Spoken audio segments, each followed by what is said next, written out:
नमस्कार प्यारे विद्यार्थियों, मैं मनदीप सिंह एडवांस क्लासेस के इस ऑनलाइन मंच पर आप सभी का हार्दिक स्वागत करता हूं। दोस्तों, आज मैं आपके सामने भारतीय संविधान के महत्वपूर्ण प्रश्नों की एक सीरीज लेकर उपस्थित हुआ हूं और दोस्तों इस सीरीज के अंतर्गत मैं भारतीय संविधान के सभी टॉपिक्स के सभी प्रश्न जीरो से लेकर दोस्तों हाई लेवल तक जो एग्जाम की दृष्टि से महत्वपूर्ण प्रश्न होते हैं, प्रत्येक टॉपिक के मैं महत्वपूर्ण प्रश्न आपके सामने लेकर उपस्थित होता रहूंगा। दोस्तों आज के इस वीडियो में दोस्तों मैं आज के आपके सामने लेकर उपस्थित हुआ हूं भारतीय संविधान सभा और प्रस्तावना से पूछे जाने वाले कुछ महत्वपूर्ण प्रश्न। और दोस्तों इस श्रृंखला का पहला प्रश्न मैं आपके सामने लेकर आने वाला हूं। चलिए दोस्तों शुरुआत करते हैं आज के पहले प्रश्न से। यह रहा दोस्तों आज का हमारा पहला प्रश्न, भारतीय संविधान सभा का गठन किस आधार पर किया गया था। दोस्तों संविधान सभा का गठन करने का जो आधार था वो क्या था, या किस योजना के आधार पर संविधान सभा का गठन किया गया। बताइए दोस्तों, भारतीय संविधान सभा का गठन किस योजना के आधार पर हुआ था। भारतीय राष्ट्रीय कांग्रेस के प्रस्ताव के आधार पर, कैबिनेट मिशन योजना के आधार पर, माउंटबेटन योजना के आधार पर, या भारतीय डोमिनियन के प्रांतीय या राज्य विधानमंडल के प्रस्ताव के आधार पर। बताइए दोस्तों इस प्रश्न का सही आंसर क्या होगा। दोस्तों जो संविधान सभा का गठन किया गया है यह किया गया है कैबिनेट मिशन योजना 1946 के आधार पर। दोस्तों संविधान सभा का गठन हुआ था कैबिनेट मिशन योजना के आधार पर वर्ष 1946 में। और दोस्तों कैबिनेट मिशन योजना के अंतर्गत संविधान सभा की जो कुल सदस्य संख्या थी वो 389 निर्धारित करने की बात कही गई थी। और कैबिनेट मिशन योजना के अंतर्गत ब्रिटिश कैबिनेट के 3 कैबिनेट मंत्रियों को भारत भेजा गया था। दोस्तों याद कीजिए वो ट्रिक जब हमने क्लास में पढ़ा था, 3 जो सदस्य थे ब्रिटिश कैबिनेट के, 3 कैबिनेट मंत्रियों को भारत भेजा गया था। कौन कौन थे वो 3 शख्स। तो दोस्तों एक ट्रिक बताई थी मैंने आपको, अकेला अ से Alexander, AV Alexander, AV Alexander. क से दोस्तों हमने देखा था sir Stafford Cripps, sir Stafford Cripps. और ल से दोस्तों हमने देखा था पैंथिक लॉरेंस, पैंथिक लॉरेंस। तो दोस्तों कैबिनेट मिशन योजना के अंतर्गत ब्रिटिश कैबिनेट के निम्न 3 कैबिनेट मंत्रियों को, एवी अलेक्जेंडर, सर स्टेफर्ड क्रिप्स और पैंथिक लॉरेंस को भारत भेजा गया था। और इन तीनों के द्वारा भारतीय संविधान सभा का गठन करने की योजना बनाई गई थी और आधार माना गया था जनसंख्या को। दोस्तों भारत की तात्कालीन जनसंख्या के आधार पर संविधान सभा की जो सदस्य संख्या थी वो 389 निर्धारित की गई थी। जबकि माउंटबेटन जो योजना यहां पर कहा बताई गई है, दोस्तों इस माउंटबेटन योजना के आधार पर संविधान सभा का पुनर्गठन किया गया था। दोस्तों 3 जून 1947 को माउंटबेटन योजना के आधार पर संविधान सभा का पुनर्गठन किया गया और इस दिन संविधान सभा की सदस्य संख्या को 389 से घटाकर 324 कर दिया गया था। तो दोस्तों इस प्रश्न का जो सही आंसर है वो हो जाएगा कैबिनेट मिशन योजना 1946। दोस्तों यहां पर पूछा गया है संविधान सभा का गठन किस योजना के आधार पर हुआ था। तो दोस्तों गठन हुआ था कैबिनेट मिशन योजना के आधार पर वर्ष 1946 में। तो दोस्तों इस प्रश्न का सही आंसर हो जाएगा ऑप्शन 2। चलिए दोस्तों नेक्स्ट क्वेश्चन की ओर। भारतीय संविधान सभा के सदस्यों को ब्रिटिश संसद के द्वारा नामित किया गया था, गवर्नर जनरल के द्वारा नामित किया गया था, या विभिन्न प्रांतों की विधानसभाओं के सदस्यों के द्वारा चुना गया था, अथवा भारतीय राष्ट्रीय कांग्रेस और मुस्लिम लीग के द्वारा चुना गया था। बताइए दोस्तों इस प्रश्न का सही आंसर क्या होगा। दोस्तों इस प्रश्न का सही आंसर होगा ऑप्शन 3, विभिन्न प्रांतों की विधानसभाओं के सदस्यों को। दोस्तों हमने देखा था संविधान सभा के जो कुल 389 सदस्य थे, इन 389 सदस्यों में से 292 सदस्य प्रांतों से, 4 सदस्य चीफ कमिश्नरियों से और 93 सदस्य देशी रियासतों के राजाओं के द्वारा चुने गए थे। दोस्तों 93 सदस्य मनोनीत हुए थे जबकि बाकी सदस्य निर्वाचित हुए थे और निर्वाचित सदस्यों को प्रांतीय विधानमंडल के सदस्यों के द्वारा चुना गया था। किसके द्वारा चुना गया था दोस्तों, प्रांतीय विधानमंडल के सदस्यों के द्वारा। और बताइए कौन सी चुनाव की विधि से चुना गया था। दोस्तों हमने देखा था आनुपातिक प्रतिनिधित्व की एकल संक्रमणीय मत प्रणाली के द्वारा संविधान सभा के सदस्यों का चुनाव किया गया था। तो दोस्तों इस प्रश्न का सही आंसर क्या जाएगा, विभिन्न प्रांतों की विधानसभाओं के सदस्यों के द्वारा अथवा प्रांतीय विधानमंडल के सदस्यों के द्वारा। ओके दोस्तों चलिए नेक्स्ट क्वेश्चन की ओर। संविधान सभा के स्थायी अध्यक्ष कौन थे? दोस्तों स्थायी अध्यक्ष की बात हो रही है यहां पर। संविधान सभा के स्थायी अध्यक्ष के रूप में चुना गया था डॉक्टर राजेंद्र प्रसाद को। दोस्तों स्थायी अध्यक्ष कौन चुने गए थे? तो स्थायी अध्यक्ष चुने गए थे डॉक्टर राजेंद्र प्रसाद। और पूछ लिया जाए कि डॉक्टर राजेंद्र प्रसाद को संविधान सभा का स्थायी अध्यक्ष कब चुना गया? तो दोस्तों चुना गया था 11 दिसंबर 1946 को। डॉक्टर राजेंद्र प्रसाद संविधान सभा के स्थायी अध्यक्ष कब बने थे दोस्तों? तो 11 दिसंबर 1946 को डॉक्टर राजेंद्र प्रसाद संविधान सभा के स्थायी अध्यक्ष चुने गए थे। नेक्स्ट क्वेश्चन दोस्तों, संविधान सभा के अस्थायी अध्यक्ष। दोस्तों वहां पर हमने बात की स्थायी अध्यक्ष की और यहां पर पूछा गया है अस्थायी अध्यक्ष कौन थे? तो दोस्तों संविधान सभा के अस्थायी अध्यक्ष हो जाएंगे डॉक्टर सच्चिदानंद सिन्हा। दोस्तों याद कीजिए संविधान सभा की वो पहली बैठक जिसमें अध्यक्ष का चुनाव नहीं किया गया था, और संविधान सभा की जो पहली बैठक 9 दिसंबर 1946 को हुई थी, उस पहली बैठक में संविधान सभा का अस्थायी अध्यक्ष के रूप में किसे चुना गया दोस्तों? डॉक्टर सच्चिदानंद सिन्हा को चुना गया था। और डॉक्टर सच्चिदानंद सिन्हा संविधान सभा के एकमात्र अस्थायी अध्यक्ष थे और इनके द्वारा संविधान सभा की पहली बैठक की अध्यक्षता की गई थी। दोस्तों बात करें सच्चिदानंद सिन्हा की, तो डॉक्टर सच्चिदानंद सिन्हा को वरिष्ठता के आधार पर या अनुभव के आधार पर या सबसे उम्रदराज सदस्य होने के कारण संविधान सभा की पहली बैठक की अध्यक्षता करने का दायित्व सौंपा गया था। इसके बाद दोस्तों नेक्स्ट चलते हैं नेक्स्ट क्वेश्चन की ओर। क्वेश्चन नंबर 5, निम्नलिखित में से संविधान सभा की परामर्श समिति का अध्यक्ष कौन थे? परामर्श समिति के अध्यक्ष कौन थे दोस्तों? परामर्श समिति के बारे में पूछा गया दोस्तों, तो परामर्श समिति के अध्यक्ष थे सरदार वल्लभ भाई पटेल।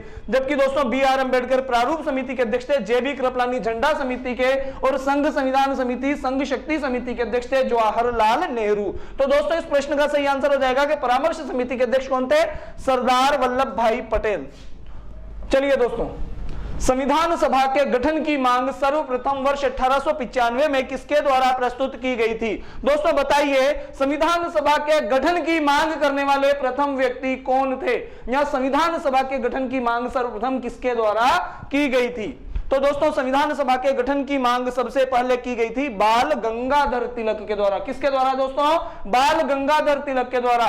दोस्तों पूछा जा सकता है बाल गंगाधर तिलक के द्वारा संविधान सभा के गठन की मांग कब की गई? तो वर्ष 1895 में मांग की गई थी। और दोस्तों किस विधेयक में की गई थी? बताइए दोस्तों किस विधेयक में की गई थी संविधान सभा के गठन की मांग?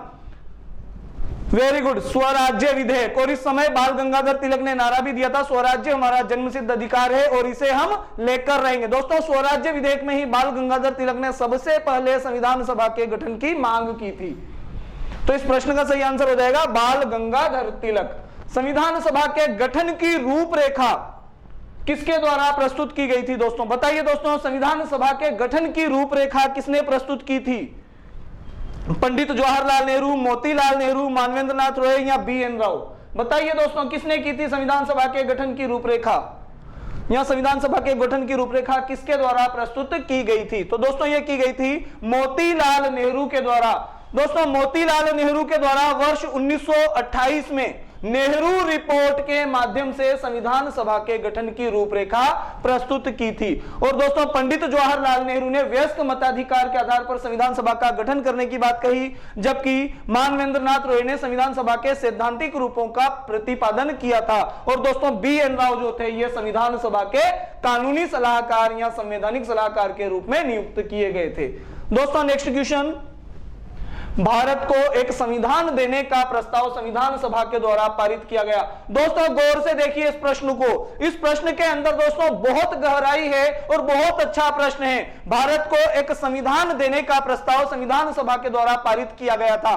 कब पारित किया गया दोस्तों? 22 जनवरी 1948, 22 जनवरी 1947, 26 फरवरी 1947 या 26 जुलाई 1948? बताइए दोस्तों कब किया गया था? भारत को एक संविधान देने का जो प्रस्ताव था वो कब पारित किया गया? तो दोस्तों याद कीजिए संविधान देने का प्रस्ताव जो था वो किस प्रस्ताव के माध्यम से प्रस्तुत किया गया? तो दोस्तों 13 दिसंबर 1946 को संविधान सभा में संविधान संविधान सभा के द्वारा भारत को एक संविधान देने के लिए एक प्रस्ताव प्रस्तुत किया गया था, जिसको हम उद्देश्य प्रस्ताव के नाम से जानते हैं। और उद्देश्य प्रस्ताव के माध्यम से भारत को एक संविधान देने का जो प्रस्ताव था वो प्रस्तुत किया गया था। लेकिन दोस्तों यहां पर पूछा गया है पारित कब किया गया, तो दोस्तों उद्देश्य प्रस्ताव 13 दिसंबर 1946 को प्रस्तुत किया गया था, जबकि 22 जनवरी 1947 को संविधान सभा के सदस्यों के द्वारा सर्वसम्मति से इसे पारित कर दिया गया। तो कब पारित हुआ था दोस्तों? 22 जनवरी 1947 को भारत को एक संविधान देने का जो प्रस्ताव था वो संविधान सभा के द्वारा 22 जनवरी 1947 को पारित किया गया। दोस्तों नेक्स्ट क्वेश्चन, संविधान सभा के लिए मसौदा तैयार करने वाली समिति के अध्यक्ष कौन थे? भारतीय संविधान के लिए मसौदा तैयार करने वाली समिति के अध्यक्ष कौन थे? तो दोस्तों मसौदा तैयार जिस समिति ने किया था उस समिति का नाम है प्रारूप समिति। प्रारूप समिति के द्वारा भारतीय संविधान का मसौदा या प्रारूप तैयार किया गया या ड्राफ्ट तैयार किया गया। तो दोस्तों प्रारूप समिति के अध्यक्ष कौन थे? Doctor B R. अंबेडकर। दोस्तों डॉक्टर भीमराव अंबेडकर के द्वारा भारतीय संविधान का प्रारूप तैयार किया गया था। और प्रारूप समिति जो है, प्रारूप समिति को मसौदा समिति भी कहा जाता है। क्या कहा जाता है दोस्तों? मसौदा समिति कहा जाता है, पांडुलेखन समिति भी इसे कहा जाता है, पांडुलेखन समिति। और दोस्तों प्रारूप समिति या ड्राफ्टिंग कमेटी, ड्राफ्टिंग कमेटी कहा जाता है। दोस्तों पूछा जाए प्रारूप समिति के अध्यक्ष कौन थे, तो डॉक्टर भीमराव अंबेडकर थे। पांडुलेखन समिति के अध्यक्ष कौन थे, तो डॉक्टर भीमराव अंबेडकर थे। प्रारूप समिति और ड्राफ्टिंग कमेटी या पांडुलेखन समिति या मसौदा समिति, दोस्तों कुछ भी पूछा जाए इस समिति के अध्यक्ष कौन थे, तो डॉक्टर भीमराव अंबेडकर थे। और इसी समिति के द्वारा भारतीय संविधान का मसौदा या प्रारूप तैयार किया गया था अथवा भारतीय संविधान का ड्राफ्ट तैयार किया गया था। दोस्तों इस प्रश्न का सही आंसर हो जाएगा doctor Bhimrao Ambedkar, doctor B R. Ambedkar. दोस्तों नेक्स्ट क्वेश्चन, संविधान सभा के विचार का औपचारिक रूप से प्रतिपादन किसके द्वारा किया गया? तो दोस्तों संविधान सभा के गठन का जो विचार था, इस विचार के सैद्धांतिक या औपचारिक रूपों का प्रतिपादन किसके द्वारा किया गया था? याद कीजिए दोस्तों, हमने क्लास में पढ़ा था 1934 में, वर्ष 1934 में, 1934 वर्ष 1934 में संविधान सभा के गठन के सैद्धांतिक या औपचारिक रूपों का जो प्रतिपादन किया गया था वो किया गया था M.N. रॉय के द्वारा। दोस्तों मानवेंद्र नाथ रॉय के द्वारा संविधान सभा के गठन के सैद्धांतिक या औपचारिक रूपों का प्रतिपादन किया गया था। दोस्तों नेक्स्ट क्वेश्चन, संविधान सभा की प्रथम बैठक कब हुई थी? दोस्तों संविधान सभा की पहली बैठक का आयोजन कब किया गया था? याद कीजिए दोस्तों, 9 दिसंबर 1946 को संविधान सभा की पहली बैठक हुई थी। और कहां पर हुई थी दोस्तों? तो काउंसिल चैम्बर के पुस्तकालय भवन में हुई थी, नई दिल्ली में हुई थी। और संविधान सभा की पहली बैठक की अध्यक्षता किसके द्वारा की गई थी? डॉक्टर सच्चिदानंद सिन्हा के द्वारा। किसके द्वारा दोस्तों? डॉक्टर सच्चिदानंद सिन्हा के द्वारा। और संविधान सभा की प्रथम बैठक के संदर्भ में कथन कहा गया था ब्रिटेन के पूर्व प्रधानमंत्री चर्चिल महोदय के द्वारा। दोस्तों क्या कथन कहा गया था? चर्चिल महोदय ने संविधान सभा की पहली बैठक के बारे में कहा था कि संविधान सभा की पहली बैठक एक ऐसा विवाह है जिस विवाह में दुल्हन ही फरार हो।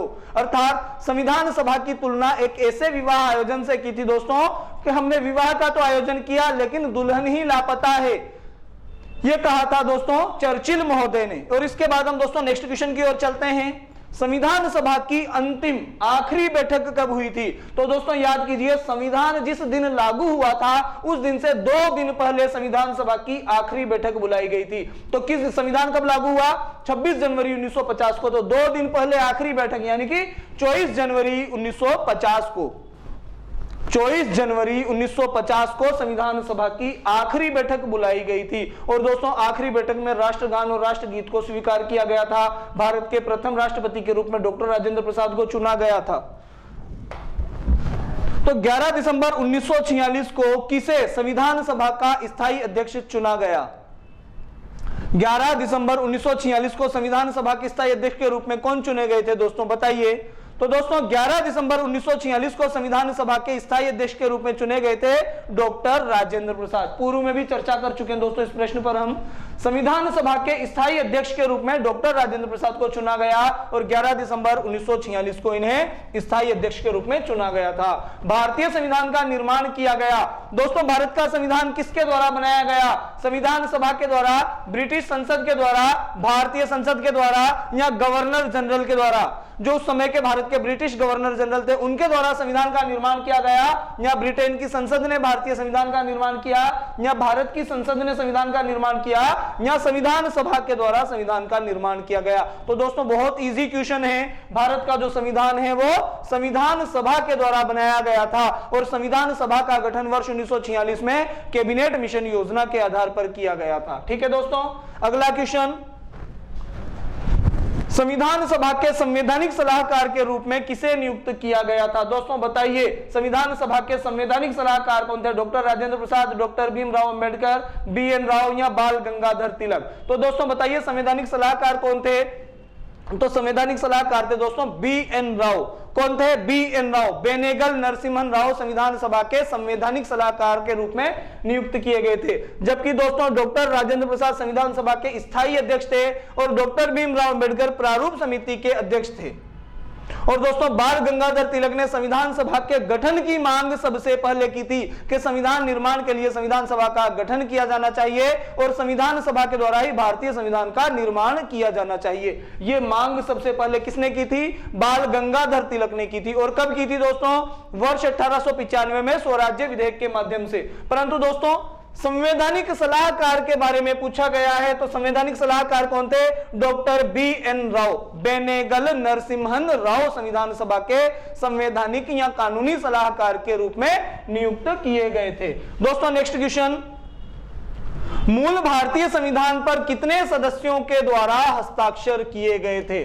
दोस्तों जो भारत का संविधान है, मूल भारतीय संविधान, अर्थात ऐसा संविधान जो 26 नवंबर 1949 को बनकर तैयार हो गया था, या जिस संविधान को 26 जनवरी 1950 को लागू किया गया, वो कहलाएगा हमारा मूल भारतीय संविधान। और जो दोस्तों जिस संविधान में संविधान संशोधनों को सम्मिलित किया गया है और अभी का जो संविधान का वर्तमान प्रारूप है वो कहलाएगा वर्तमान भारतीय संविधान। तो दोस्तों बात हो रही है मूल भारतीय संविधान पर कितने सदस्यों के द्वारा हस्ताक्षर किए गए? बताइए दोस्तों, 292, 284, 296 या 299? तो दोस्तों भारतीय संविधान पर हस्ताक्षर किए गए थे 284 सदस्यों के द्वारा। कितने सदस्यों के द्वारा दोस्तों? 284 सदस्यों के द्वारा भारतीय संविधान पर हस्ताक्षर किए गए थे। और दोस्तों इन सदस्यों के द्वारा, 284 सदस्यों के द्वारा भारतीय संविधान की 3 मूल प्रतियों पर, कितनी प्रतियों पर दोस्तों? 3 मूल प्रतियों पर हस्ताक्षर किए गए थे। संविधान की 3 मूल प्रतियां बनाई गई या संविधान के 3 सेट बनाए गए और संविधान के तीनों सेटों पर हस्ताक्षर किए गए थे दोस्तों 284 सदस्यों के द्वारा। कितने सदस्यों के द्वारा? 284 सदस्यों के द्वारा। दोस्तों नेक्स्ट क्वेश्चन, संविधान सभा के द्वारा अंतिम रूप से पारित संविधान में कुल कितने अनुच्छेद और अनुसूचियां थी? दोस्तों भारतीय संविधान पारित हुआ था 26 नवंबर 1949 को और संविधान सभा के द्वारा जो संविधान पारित किया गया था उस संविधान में, अर्थात मूल भारतीय संविधान में कुल कितने अनुच्छेद और कुल कितनी अनुसूचियां थी? तो दोस्तों मूल भारतीय संविधान में अनुच्छेद तो थे 395 और अनुसूचियां कितनी थी दोस्तों? 8 अनुसूचियां थी। तो सही आंसर क्या हो जाएगा?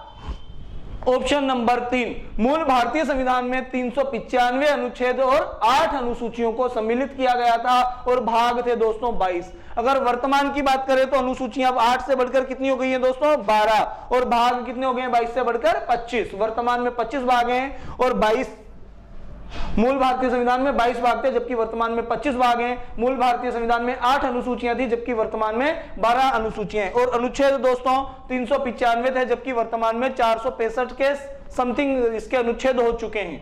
दोस्तों वहां पर उसका एग्जिट जो आंकड़ा है वो अभी तक भी शो नहीं किया गया है कि मूल भारतीय संविधान में कितने। तो दोस्तों ये घटते बढ़ते रहते हैं, हमें ये याद रखनी है कि लगभग 465 के आसपास अनुच्छेद हो चुके हैं। चलिए दोस्तों नेक्स्ट, संविधान सभा में प्रारूप समिति का गठन कब किया गया? तो दोस्तों बताइएगा, संविधान सभा में जो एक समिति बनाई गई थी, संविधान सभा की सबसे प्रमुख समिति जिसे माना जाता है प्रारूप समिति। कौन सी समिति दोस्तों? प्रारूप समिति, इस प्रारूप समिति का गठन कब किया गया था? तो दोस्तों प्रारूप समिति का गठन किया गया था 29 अगस्त 1947। 29 अगस्त 1947 को प्रारूप समिति का गठन किया गया था और दोस्तों इस प्रारूप समिति के अध्यक्ष थे डॉक्टर भीमराव अंबेडकर, BR अंबेडकर। दोस्तों डॉक्टर भीमराव अंबेडकर प्रारूप समिति के अध्यक्ष थे और डॉक्टर भीमराव अंबेडकर के अतिरिक्त 6 अन्य सदस्यों को इसमें सम्मिलित किया गया था। दोस्तों याद रखना है प्रारूप समिति की जो कुल सदस्य संख्या थी वो थी 7, जिसमें 1 अध्यक्ष थे और 6 इनके अन्य सदस्य थे। 6 सहायक सदस्य और 1 इसके अध्यक्ष थे और अध्यक्ष कौन थे दोस्तों? डॉक्टर भीमराव अंबेडकर थे। तो यहां पर सही आंसर हो जाएगा 29 अगस्त 1947 को प्रारूप समिति का गठन किया गया था। दोस्तों नेक्स्ट क्वेश्चन, संविधान सभा में उद्देश्य प्रस्ताव किसके द्वारा प्रस्तुत किया गया? दोस्तों उद्देश्य प्रस्ताव किसके द्वारा प्रस्तुत किया? उद्देश्य प्रस्ताव किसने प्रस्तुत किया था? तो दोस्तों संविधान सभा में उद्देश्य प्रस्ताव प्रस्तुत किसने किया था? पंडित जवाहरलाल नेहरू ने या पंडित JL नेहरू के द्वारा संविधान सभा में उद्देश्य प्रस्ताव प्रस्तुत किया गया था। दोस्तों कब प्रस्तुत किया गया था बताइए? उद्देश्य प्रस्ताव को संविधान सभा में कब प्रस्तुत किया गया? तो दोस्तों संविधान सभा में 13 दिसंबर 1946 को उद्देश्य प्रस्ताव प्रस्तुत किया गया था। किसके द्वारा? पंडित जवाहरलाल नेहरू के द्वारा। और दोस्तों उद्देश्य प्रस्ताव पारित कब हुआ था? तो 22 जनवरी 1947 को उद्देश्य प्रस्ताव पारित हो गया था। चलिए दोस्तों नेक्स्ट, भारतीय संविधान सभा के प्रथम बैठक की अध्यक्षता किसके द्वारा की गई थी? दोस्तों भारतीय संविधान सभा की प्रथम बैठक की अध्यक्षता किसके द्वारा की गई थी? दोस्तों प्रथम बैठक कब हुई थी? अभी हमने बात की है, पहली बैठक हुई थी 9 दिसंबर 1946 को और 9 दिसंबर 1946 को प्रथम बैठक की अध्यक्षता की गई थी अस्थायी अध्यक्ष के द्वारा। और अस्थायी अध्यक्ष कौन थे? डॉक्टर सच्चिदानंद सिन्हा। अस्थायी अध्यक्ष कौन थे दोस्तों? डॉक्टर सच्चिदानंद सिन्हा।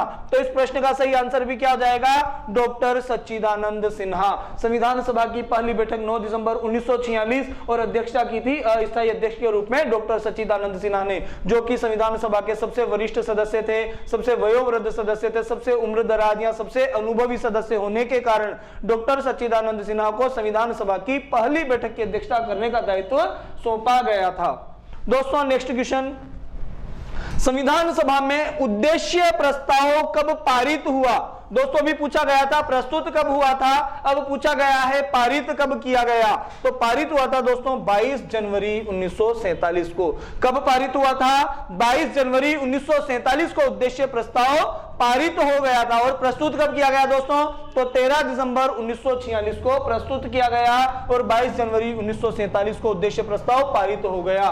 संविधान सभा का पुनर्गठन, दोस्तों वहां हमने पहले बात की थी गठन की और यहां पर पूछा गया है पुनर्गठन। संविधान सभा का पुनर्गठन किस योजना के आधार पर किया गया था? तो दोस्तों बताइए किस योजना के आधार पर संविधान सभा का पुनर्गठन हुआ?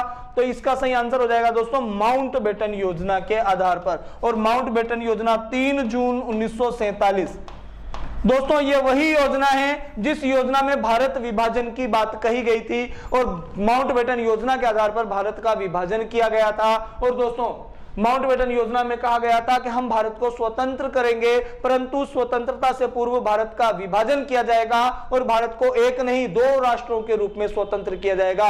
अर्थात भारत से पाकिस्तान को अलग करने की बात कही गई थी और भारत को 2 राष्ट्रों के रूप में, पाकिस्तान और भारत के रूप में स्वतंत्र करने की जो योजना थी वो इसी माउंटबेटन योजना में बनाई गई थी। दोस्तों जब संविधान सभा का गठन हो गया था मार्च 1946 में, उसके बाद 3 जून 1947 को भारत का विभाजन करने की योजना भारत आ जाती है कि भारत का विभाजन किया जाएगा। तो इस योजना के आधार पर संविधान सभा का पुनर्गठन किया गया और पुनर्गठन के दौरान दोस्तों संविधान सभा का भी विभाजन किया गया। जब गठन हुआ था कैबिनेट मिशन योजना के आधार पर संविधान सभा का गठन हुआ था और संविधान सभा की कुल सदस्य संख्या 389 निर्धारित की गई थी। दोस्तों ये निर्धारित करने का आधार था जनसंख्या। कैबिनेट मिशन योजना, इसके आधार पर जब संविधान सभा का गठन किया गया तो कैबिनेट मिशन योजना में कहा गया था कि प्रति 10 लाख की जनसंख्या पर संविधान सभा में एक सदस्य चुना जाना चाहिए। और भारत की जो जनसंख्या थी वो थी दोस्तों 38.90 करोड़। 38.90 करोड़, 38 करोड़ 90 लाख उस समय भारत की जनसंख्या थी। और प्रति 10 लाख की जनसंख्या पर एक सदस्य को चुनते हुए दोस्तों हमने देखा था कि संविधान सभा की जो सदस्य संख्या थी वो 389 निर्धारित की गई। और माउंटबेटन योजना के आधार पर संविधान सभा का विभाजन किया गया दोस्तों। और माउंटबेटन योजना जब भारत आई तो भारत का विभाजन किया गया, और विभाजन के समय हमने देखा कि भारत की जनसंख्या में 6.5 करोड़ की कमी आ गई थी। और इसी के आधार पर दोस्तों प्रति 10 लाख की जनसंख्या पर एक सदस्य को हमने आधार मानते हुए 6.5 करोड़ की जो जनसंख्या जिसकी कमी भारत में हुई थी, भारत विभाजन के बाद भारत की जनसंख्या में कमी हुई थी 6.5 करोड़ की। और इसके आधार पर दोस्तों हमने 65 सदस्यों की सदस्यता को समाप्त कर दिया था। और कुल सदस्य संख्या जो इसकी थी, संविधान सभा की कुल सदस्य संख्या 389 में से 65 सदस्यों की सदस्यता को समाप्त कर दिया गया। और पुनर्गठन के पश्चात संविधान सभा की जो सदस्य संख्या थी वो 324 निर्धारित की गई। कितनी निर्धारित की गई थी दोस्तों? 324। तो दोस्तों इस प्रश्न का सही आंसर हो जाएगा माउंटबेटन योजना। गठन पूछे दोस्तों तो कैबिनेट मिशन योजना के आधार पर, और पुनर्गठन पूछे तो माउंटबेटन योजना के आधार पर किया गया था। दोस्तों नेक्स्ट क्वेश्चन, स्वतंत्रता प्राप्ति के पश्चात संविधान सभा की पहली बैठक कब हुई थी?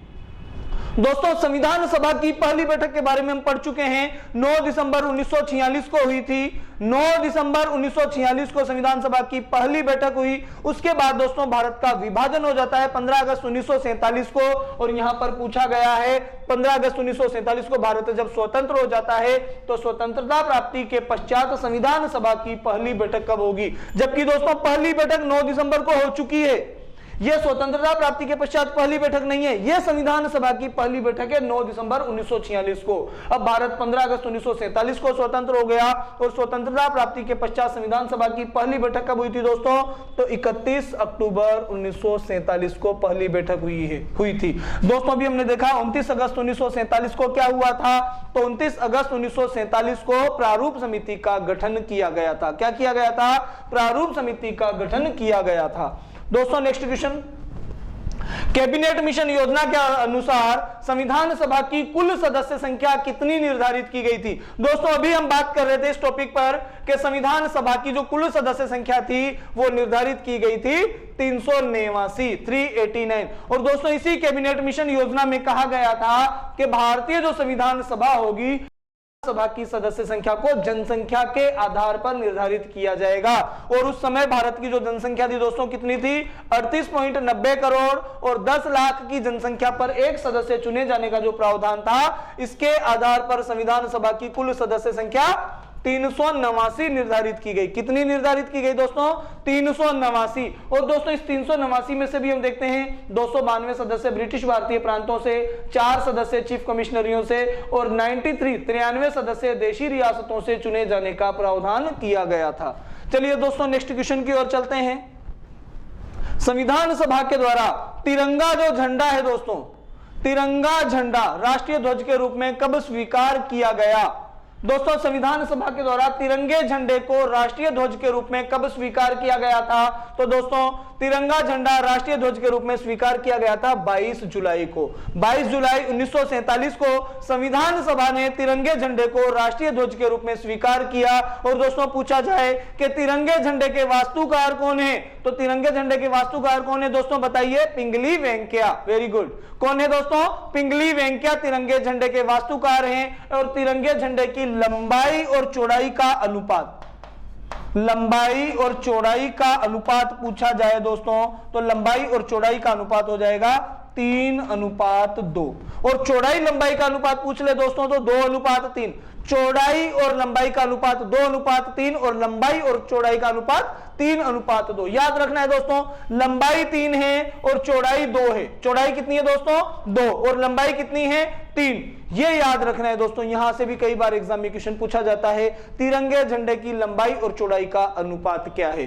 तो दोस्तों लंबाई तो है 3 और चौड़ाई है 2। ये इसका अनुपात रहता है दोस्तों, रेशियो रहता है। और दोस्तों पूछा जाए कि तिरंगे झंडे के बीच में जो अशोक चक्र लगा हुआ है वो कहां से लिया गया है? तो अशोक के सारनाथ स्तंभ से लिया गया। और दोस्तों तीलियों की बात करें तो सबको पता है 24 तीलियां होती हैं। और रंग पूछा जाए तो गहरा नीला। रंग कौन सा होता है? गहरा नीला। और तिरंगे झंडे में क्षैतिज पट्टियां कितनी होती हैं? 3। सबको पता है दोस्तों 3 रंग होते हैं। चलिए दोस्तों नेक्स्ट क्वेश्चन, संविधान सभा के उपाध्यक्ष कौन निर्वाचित हुए थे? दोस्तों संविधान सभा के उपाध्यक्ष के रूप में किसे चुना गया था?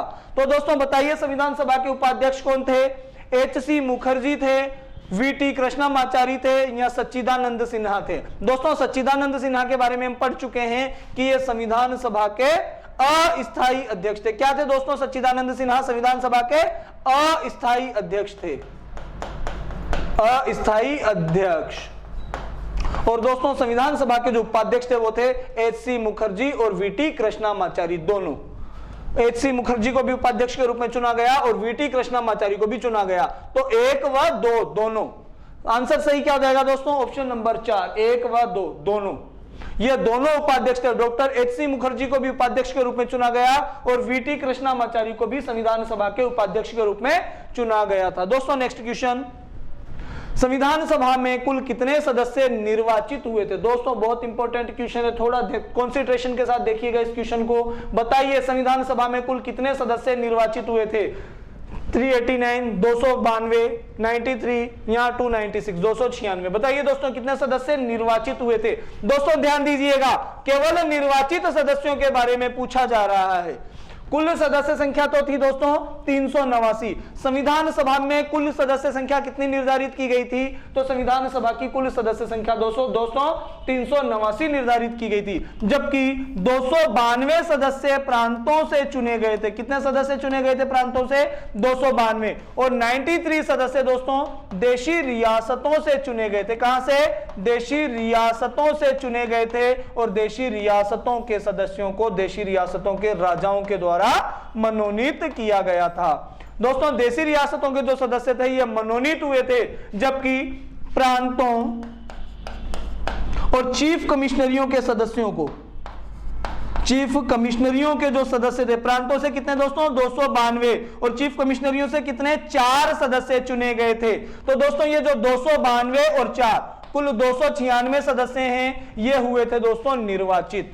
अब देखिए दोस्तों पूछा जाए कि संविधान सभा में कुल कितने सदस्य नियुक्त हुए थे या कितने सदस्य चुने गए, तो आंसर हो जाएगा 389, 389 सदस्यों की नियुक्ति की गई थी। दोस्तों संविधान सभा की कुल सदस्य संख्या 389 थी और संविधान सभा में 389 सदस्यों की नियुक्ति हुई थी, जिसमें से 292 सदस्य प्रांतों से निर्वाचित हुए थे, 93 सदस्य मनोनीत हुए थे जिनको देशी रियासतों के राजाओं के द्वारा मनोनीत किया गया था, जबकि 296 सदस्य 292 प्रांतों के और 4 सदस्य चीफ कमिश्नरियों के, इनके लिए दोस्तों चुनाव हुए थे। और चुनाव कब हुए थे?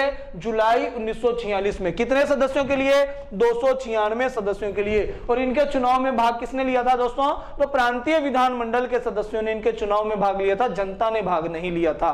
भाग किसने लिया था? प्रांतीय विधानमंडल के सदस्यों ने। और चुनाव की विधि कौन सी थी दोस्तों? आनुपातिक प्रतिनिधित्व की एकल संक्रमणीय मत प्रणाली। ठीक है दोस्तों next question, doctor Rajendra Prasad Bharat के प्रथम राष्ट्रपति के रूप में कब चुने गए? दोस्तों राजेंद्र प्रसाद को भारत का प्रथम राष्ट्रपति कब चुना गया था? दोस्तों बहुत अच्छा क्वेश्चन है। 26 जनवरी 1950 को, 26 नवंबर 1949 को, 24 जनवरी 1949 को या 24 जनवरी 1950 को? बताइए दोस्तों इस प्रश्न का सही आंसर क्या होगा? दोस्तों इस प्रश्न का सही आंसर हो जाएगा 24 जनवरी 1950 को। देखिए दोस्तों कैसे, तो 26 जनवरी 1950 को भारत का संविधान लागू हो जाता है और संविधान लागू होने से 2 दिन पहले संविधान सभा की आखिरी बैठक बुलाई जाती है और आखिरी बैठक में दोस्तों भारत के प्रथम राष्ट्रपति को चुना जाता है और राष्ट्रगान और राष्ट्रगीत जो हैं इन्हें भी अंतिम बैठक में ही स्वीकार किया गया। और अंतिम बैठक कब हुई थी दोस्तों? 24 जनवरी 1950 को। और डॉक्टर राजेंद्र प्रसाद भारत के प्रथम राष्ट्रपति कब चुने गए? 24 जनवरी 1950 को। और दोस्तों पूछा जाए डॉक्टर राजेंद्र प्रसाद ने भारत के प्रथम राष्ट्रपति के रूप में कार्य करना कब से प्रारंभ किया? तो 26 जनवरी 1950 से कार्य करना प्रारंभ कर दिया था, जबकि निर्वाचन कब हो गया था इनका? 24 जनवरी 1950 को। 24 जनवरी 1950 को डॉक्टर राजेंद्र प्रसाद भारत के प्रथम राष्ट्रपति के रूप में चुने गए, जबकि इन्होंने पद ग्रहण कब किया दोस्तों? 26 जनवरी 1950 को। दोस्तों सुमेलित कीजिए, इस प्रश्न को हमें सुमेलित करना है।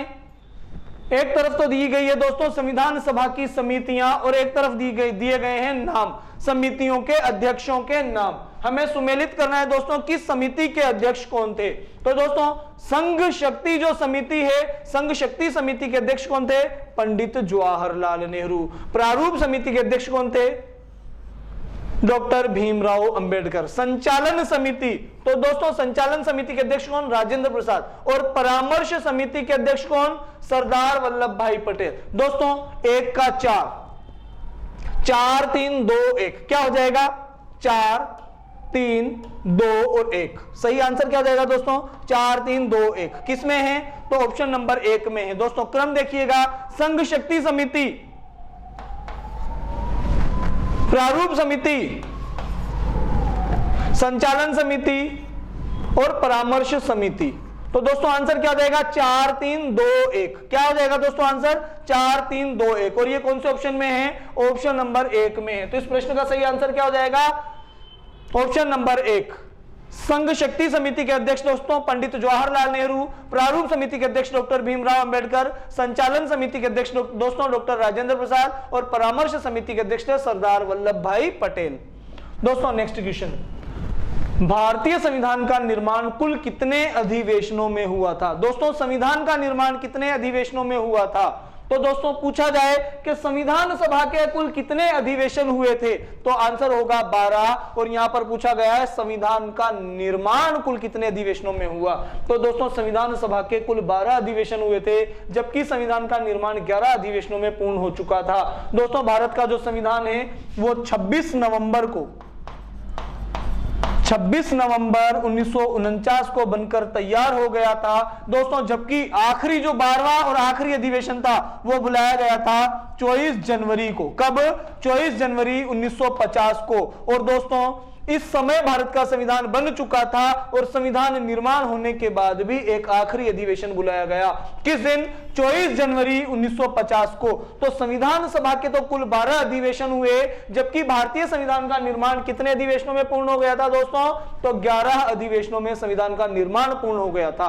पूछा जाए भारतीय संविधान निर्माण कुल कितने अधिवेशनों में हुआ, तो 11 अधिवेशनों में हुआ। संविधान सभा के कुल कितने अधिवेशन हुए, तो संविधान सभा के कुल अधिवेशन हुए थे दोस्तों 12।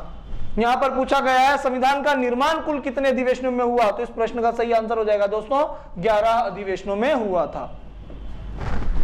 दोस्तों भारत को एक गणराज्य के रूप में जाना जाता है। दोस्तों बात करेंगे गणराज्य की। गणराज्य क्या होता है, पहले दोस्तों आप इस प्रश्न का सही आंसर बताइए क्या होगा। भारत को एक गणराज्य के रूप में जाना जाता है क्योंकि भारत का शासनाध्यक्ष निर्वाचित होता है। भारत को 15 अगस्त 1947 को स्वतंत्रता मिली, या भारत 15 अगस्त 1947 को स्वतंत्र हुआ। या भारत का अपना लिखित संविधान है, या भारत में संसदीय शासन व्यवस्था लागू है। बताइए दोस्तों भारत को गणतंत्र के रूप में क्यों जाना जाता है, कौन सा ऑप्शन सही होगा यहाँ पर। तो दोस्तों इस प्रश्न का जो सही आंसर है वो हो जाएगा ऑप्शन ए। दोस्तों गणतंत्र क्या होता है, जिस देश के जो शासन का अध्यक्ष है वो निर्वाचित होता है, तो वहां की शासन व्यवस्थापिका कैसी हो जाएगी दोस्तों, गणतंत्रात्मक शासन व्यवस्थापिका हो जाएगी। और जिस देश के शासन का अध्यक्ष जनता के द्वारा निर्वाचित नहीं होता है, वहां पर प्रजातंत्र या लोकतंत्र नहीं होता दोस्तों, सॉरी वहां पर गणतंत्र नहीं होता, गणराज्य नहीं होता। हमारे देश का जो शासन का अध्यक्ष है यानी कि राष्ट्रपति, वो निर्वाचित होता है। दोस्तों हमारे देश के शासनाध्यक्ष निर्वाचित होते हैं, इसलिए भारत एक गणराज्य है। और शासनाध्यक्ष कौन होता है, राष्ट्रपति होता है। दोस्तों नेक्स्ट क्वेश्चन, मूल अधिकारों को निलंबित करने का अधिकार किसे प्राप्त है। दोस्तों भारतीय संविधान के भाग 3 में मूल अधिकारों के प्रावधान किए गए हैं, और मूल अधिकारों के जो प्रावधान हैं वो अनुच्छेद 12 से लेकर 35 तक हैं, 12 से लेकर 35 तक। और भाग 3 में अनुच्छेद 12 से लेकर 35 तक मूल अधिकारों के प्रावधान किए गए हैं। तो दोस्तों मूल अधिकारों को निलंबित करने का अधिकार किसको प्राप्त है, क्या राष्ट्रपति मूल अधिकारों को निलंबित कर सकता है, प्रधानमंत्री कर सकता है, सुप्रीम कोर्ट कर सकता है, या भारत की पार्लियामेंट संसद मूल अधिकारों को निलंबित कर सकती है। बताइए दोस्तों मूल अधिकारों का निलंबन करने का अधिकार किसको प्राप्त है। वेरी गुड दोस्तों, राष्ट्रपति। मूल अधिकारों को निलंबित कौन कर सकता है, तो भारत का राष्ट्रपति कर सकता है। दोस्तों हमने पढ़ा था अनुच्छेद 359 आर्टिकल 359 दोस्तों अनुच्छेद 359 के अनुसार राष्ट्रपति आपातकालीन परिस्थितियों में मूल अधिकारों को निलंबित करने की घोषणा कर सकता है। दोस्तों अनुच्छेद 359 में कहा गया है कि राष्ट्रपति आपातकालीन परिस्थितियों में यह घोषणा कर सकता है कि जब तक आपातकालीन परिस्थितियां बनी रहेंगी तब तक मूल अधिकार निलंबित रहेंगे। तो दोस्तों मूल अधिकारों को निलंबित करने का अधिकार किसको प्राप्त है? राष्ट्रपति को प्राप्त है। कौन कर सकता है दोस्तों मूल अधिकारों को निलंबित? तो भारत का राष्ट्रपति भारत के नागरिकों के मूल अधिकारों को निलंबित करने का अधिकार रखता है। दोस्तों नेक्स्ट क्वेश्चन की ओर चलेंगे। शब्द धर्मनिरपेक्ष। धर्मनिरपेक्ष जो शब्द है यह भारत के संविधान की प्रस्तावना में जोड़ा गया। इसके विषय में निम्नलिखित कथनों में से कौन सा कथन सही है? सही कथन के बारे में पूछा गया है दोस्तों कि धर्मनिरपेक्ष शब्द जो भारतीय संविधान की प्रस्तावना में जोड़ा गया है इसके बारे में कौन सा कथन सही है? तो दोस्तों कब जोड़ा गया, अर्थात धर्मनिरपेक्ष शब्द को कब जोड़ा गया? तो 1976 में जोड़ा गया। 44वें संविधान संशोधन के द्वारा जोड़ा गया? तो नहीं जोड़ा गया। किस संशोधन के द्वारा जोड़ा गया था? 42वें संविधान संशोधन के द्वारा जोड़ा गया। क्या यह शब्द मूल भारतीय संविधान में था? तो नहीं था, बाद में जोड़ा गया। किस संविधान संशोधन के द्वारा? तो 42वें संविधान संशोधन के द्वारा। और कब? वर्ष 1976 में। तो दोस्तों इसमें दिए गए कथनों के आधार पर हमें देखना है कि कौन सा कूट सही है या कौन सा यहां पर ऑप्शन सही होगा। तो दोस्तों धर्मनिरपेक्ष जो शब्द है यह वर्ष 1976 में जुड़ा था। 44वें संविधान संशोधन के द्वारा नहीं जोड़ा गया। किस संविधान संशोधन के द्वारा? 42वें संविधान संशोधन के द्वारा जोड़ा गया। और यह शब्द मूल भारतीय संविधान में नहीं था, बाद में जोड़ा गया 42वें संविधान संशोधन अधिनियम वर्ष 1976 में। तो दोस्तों इन बिंदुओं के आधार पर सही आंसर कौन सा हो जाएगा? 1 और 3 सही पूछा गया है दोस्तों। तो सही आंसर क्या हो जाएगा? 1 और 3 अर्थात ऑप्शन 2 इस प्रश्न का सही आंसर हो जाएगा। दोस्तों नेक्स्ट क्वेश्चन।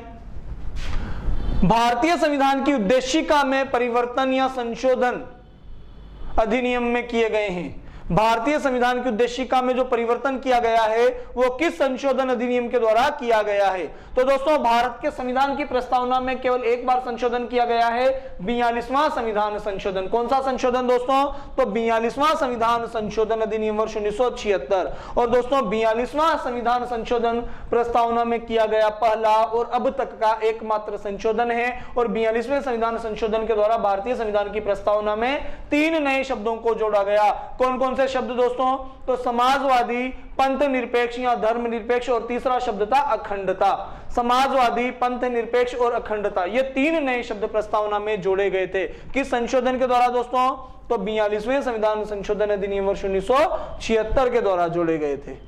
नेक्स्ट क्वेश्चन दोस्तों, भारत की संप्रभुता किसमें निहित है? तो दोस्तों बताइए भारत की जो संप्रभुता है, जो भारत की स्वतंत्रता है, वो किसमें निहित है?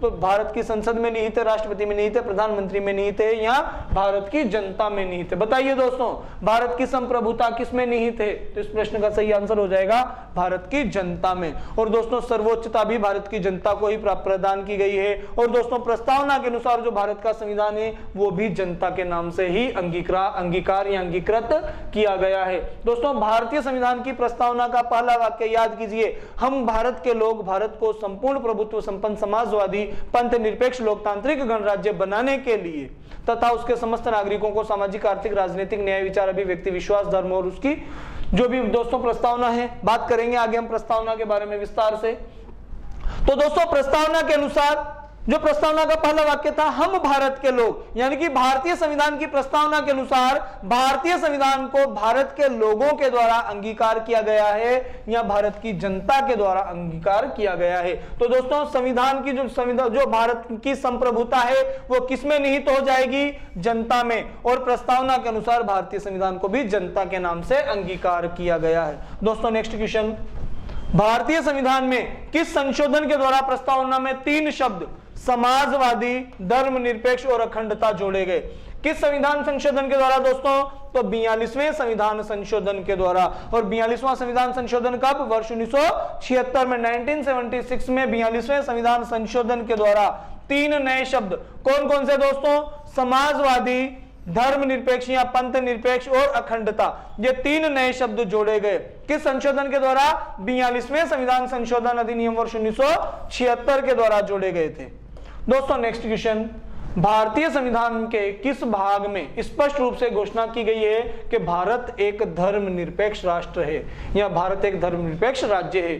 दोस्तों, भारत एक सेक्युलर कंट्री होगा या भारत एक धर्मनिरपेक्ष देश होगा, यह प्रावधान किस भाग में स्पष्ट किया गया है? मूल अधिकारों में, संविधान की प्रस्तावना में, या भारत के नीति निर्देशक तत्वों के सिद्धांतों में, राज्य के नीति निर्देशक सिद्धांतों में, या संविधान की 9वीं अनुसूची में? बताइए दोस्तों, किस भाग में कहा गया है? तो दोस्तों, प्रस्तावना में कहा गया है। हम भारत के लोग भारत को संपूर्ण प्रभुत्व संपन्न, समाजवादी और पंथ निरपेक्ष या धर्मनिरपेक्ष, दोस्तों दोनों शब्दों का अर्थ एक ही है। तो यहाँ पर जो धर्मनिरपेक्ष, भारत को एक धर्मनिरपेक्ष राष्ट्र बनाने की बात कही गई है, किसमें कहा गया है दोस्तों? तो प्रस्तावना में कहा गया है। किसमें कहा गया है? प्रस्तावना में कहा गया है। दोस्तों, 42वें संविधान संशोधन के द्वारा प्रयुक्त, संविधान में जो शब्द प्रयुक्त किया गया है सेक्युलर, 42वें संविधान संशोधन के द्वारा संविधान की प्रस्तावना में प्रयुक्त सेक्युलर शब्द का अर्थ क्या होगा? तो दोस्तों, इस शब्द का, सेक्युलर शब्द का अर्थ क्या है? सेक्युलर शब्द धर्मनिरपेक्षता के लिए प्रयोग किया गया है, समाजवादी के लिए प्रयोग किया गया है, गुट निरपेक्ष के लिए, या एकता और अखंडता के लिए? दोस्तों बताइए, सेक्युलर शब्द का प्रयोग किसके लिए प्रयोग किया गया है? तो वेरी गुड, धर्मनिरपेक्ष के लिए। किसके लिए? पंथ निरपेक्ष या धर्मनिरपेक्ष के लिए दोस्तों सेक्युलर शब्द का प्रयोग किया गया है। सेक्युलर शब्द का प्रयोग धर्मनिरपेक्ष या पंथ निरपेक्ष के लिए प्रयोग किया गया है। और भारत एक सेक्युलर देश है, भारत एक धर्मनिरपेक्ष राष्ट्र है, भारत एक धर्मनिरपेक्ष राष्ट्र है। ठीक है दोस्तों। नेक्स्ट क्वेश्चन दोस्तों, भारतीय संविधान अंगीकार हुआ था। दोस्तों, भारत का संविधान कब अंगीकार हुआ था? बताइए। 26 जनवरी 1950 को, 26 जनवरी 1952 को, 15 अगस्त 1947 को, या 26 नवंबर 1949 को? बताइए दोस्तों, भारतीय संविधान कब अंगीकार हुआ? तो दोस्तों, भारत का संविधान अंगीकार हुआ था 26 नवंबर 1949 को। दोस्तों, 26 नवंबर 1949 को भारत का संविधान बनकर तैयार हो गया था और इसी दिन संविधान को पारित किया गया, संविधान को स्वीकृत किया गया, संविधान को अंगीकृत किया गया, संविधान को अधिनियमित किया गया, या संविधान को आत्मार्पित किया गया। क्या किया गया दोस्तों? आत्मार्पित किया गया। किस दिन दोस्तों? तो 26 नवंबर 1949 को। इस दिन संविधान बन गया था। संविधान को हमने अंगीकार किया, अधिनियमित किया, आत्मार्पित किया, पारित किया या स्वीकृत किया। किस दिन दोस्तों? तो 26 नवंबर 1949 को। पूछा गया है संविधान कब अंगीकार हुआ या संविधान कब अंगीकृत हुआ? तो 26 नवंबर 1949 को भारतीय संविधान अंगीकृत हुआ था। दोस्तों, नेक्स्ट क्वेश्चन, सामाजिक समता का अर्थ है, सामाजिक समानता या सामाजिक जो समता है दोस्तों, इसका क्या अर्थ है? सामाजिक समानता की स्थापना करने के लिए दोस्तों भेदभाव का निषेध किया गया है, और भेदभाव का जब अंत किया जाएगा तभी समाज में समाजवाद की स्थापना की जाएगी या सामाजिक समानता की स्थापना की जा सकती है। दोस्तों, सामाजिक समानता स्थापित करने के लिए हमें भेदभाव का त्याग करना पड़ेगा या भेदभाव का निषेध करना पड़ेगा। तो सामाजिक जो समता है दोस्तों, इस शब्द का अर्थ हो जाएगा भेदभाव का निषेध। क्या हो जाएगा दोस्तों? भेदभाव का निषेध।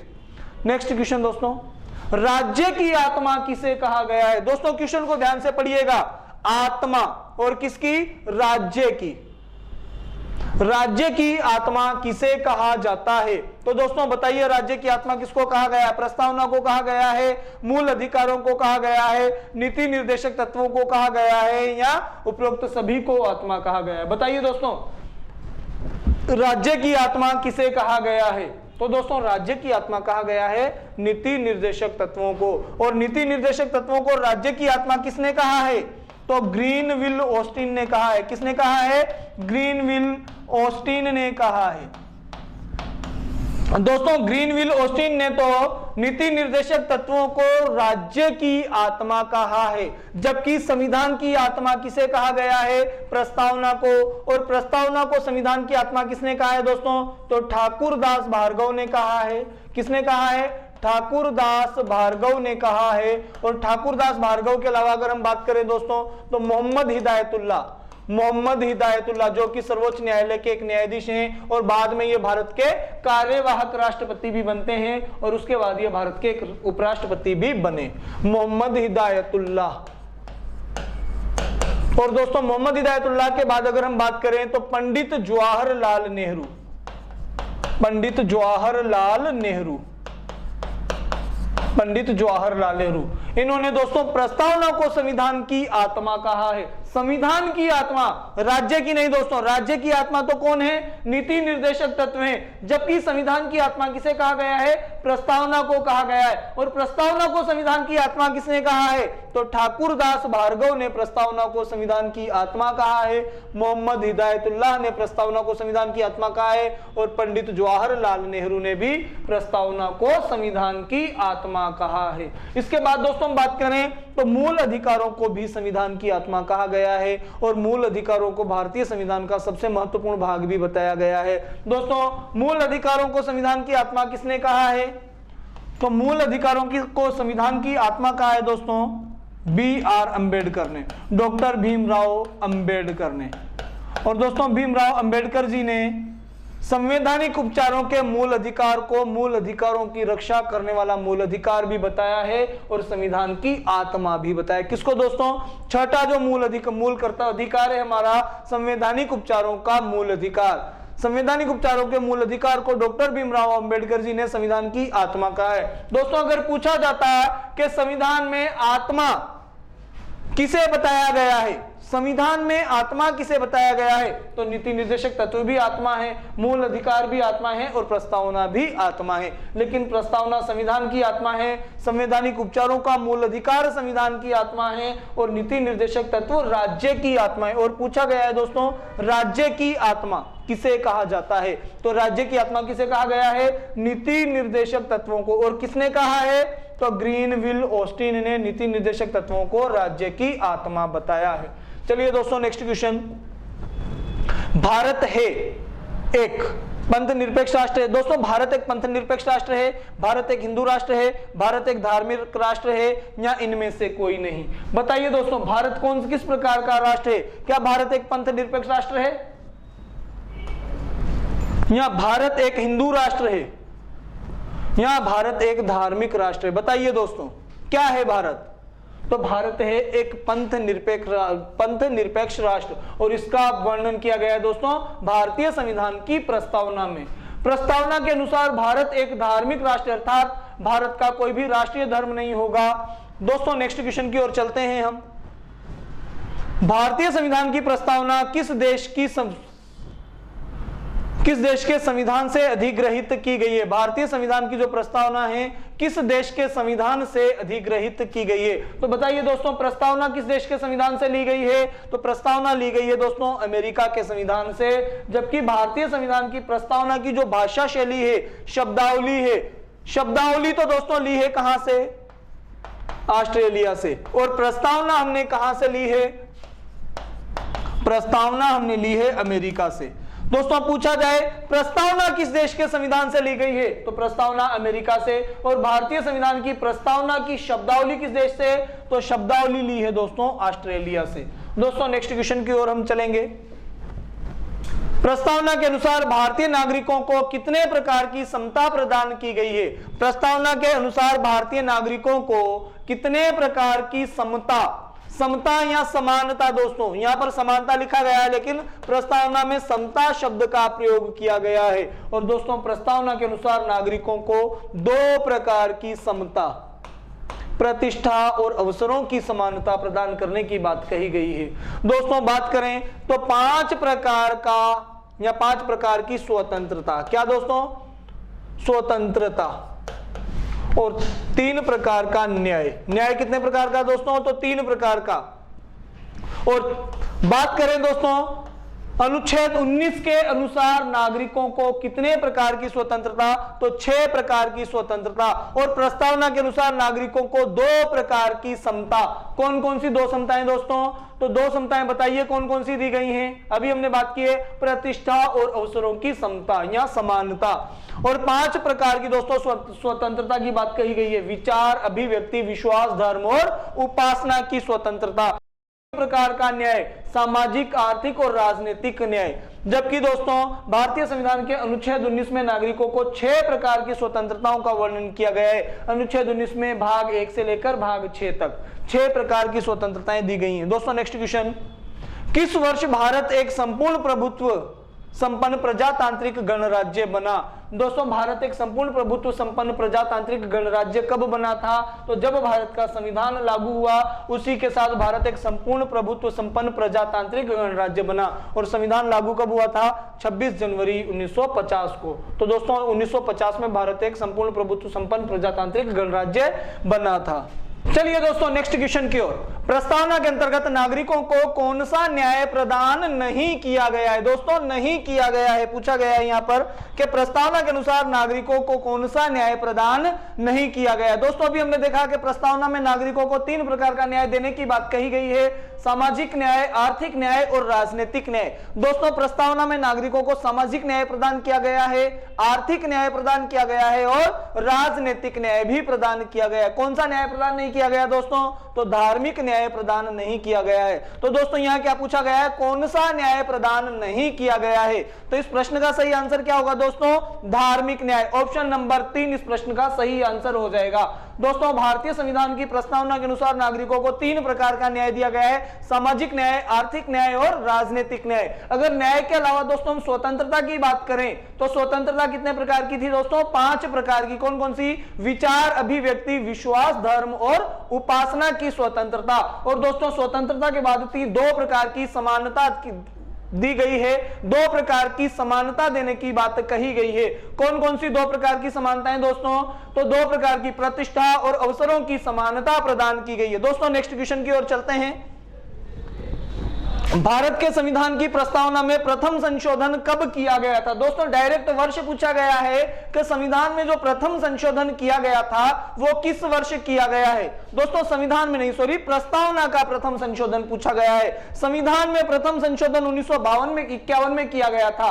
किस वर्ष किया गया था दोस्तों? 1951 में किया गया था। लेकिन यहां पर विशेष पूछा गया है प्रस्तावना के संदर्भ में। प्रस्तावना में पहली बार संशोधन कब किया गया था? तो दोस्तों याद कीजिए 42वां संविधान संशोधन, 42वें संविधान संशोधन के द्वारा संविधान में पहली बार संशोधन किया गया था। और 42वां संविधान संशोधन कब किया गया? वर्ष 1976 में किया गया। और दोस्तों 42वें संविधान संशोधन के द्वारा प्रस्तावना में 3 नए शब्द जोड़े गए थे, समाजवादी, पंथ निरपेक्ष और अखंडता। ये 3 नए शब्द जोड़े गए। दोस्तों नेक्स्ट चलते हैं। प्रस्तावना का जनक किसे माना जाता है? दोस्तों प्रस्तावना का जनक किसे माना जाता है? बात करें अगर प्रस्तावना के जनक की दोस्तों, तो प्रस्तावना के जनक माने जाएंगे पंडित जवाहरलाल नेहरू। और दोस्तों प्रस्तावना की जगह पूछ लिया जाता कि भारतीय संविधान का जनक किसे माना जाता है, तो भारतीय संविधान के जनक माने जाते दोस्तों डॉक्टर भीमराव अंबेडकर। दोस्तों बात करें कि पंडित जवाहरलाल नेहरू को प्रस्तावना का जनक क्यों माना जाता है, तो दोस्तों याद कीजिए हमने देखा था कि जो प्रस्तावना है वो उद्देश्य प्रस्ताव से ली गई है। कहां से ली गई है दोस्तों? उद्देश्य प्रस्ताव से ली गई है। कौन से प्रस्ताव से दोस्तों? उद्देश्य प्रस्ताव से ली गई है। और दोस्तों उद्देश्य प्रस्ताव संविधान सभा में कब प्रस्तुत किया गया था? तो 13 दिसंबर 1946 को प्रस्तुत किया गया था। और किसके द्वारा प्रस्तुत किया गया था दोस्तों? तो पंडित जवाहरलाल नेहरू के द्वारा उद्देश्य प्रस्ताव प्रस्तुत किया गया। और पंडित जवाहरलाल नेहरू ही उद्देश्य प्रस्ताव के जनक माने जाते हैं। और उद्देश्य प्रस्ताव को हमने प्रस्तावना के रूप में स्वीकार किया। तो दोस्तों हम ये कह सकते हैं कि भारतीय संविधान की प्रस्तावना के जनक भी कौन हो जाएंगे? पंडित जवाहरलाल नेहरू। दोस्तों पंडित जवाहरलाल नेहरू को अगर हम भारतीय संविधान की प्रस्तावना का जनक कहते हैं तो इसमें कोई अतिशयोक्ति नहीं होगी। ठीक है दोस्तों नेक्स्ट क्वेश्चन। प्रस्तावना को लोकतांत्रिक गणराज्य की जन्म कुंडली किसने कहा है? दोस्तों प्रस्तावना को लोकतांत्रिक गणराज्य की जन्म कुंडली किसने कहा है? तो दोस्तों प्रस्तावना को लोकतांत्रिक गणराज्य की जन्म कुंडली कहा है के.एम. मुंशी ने।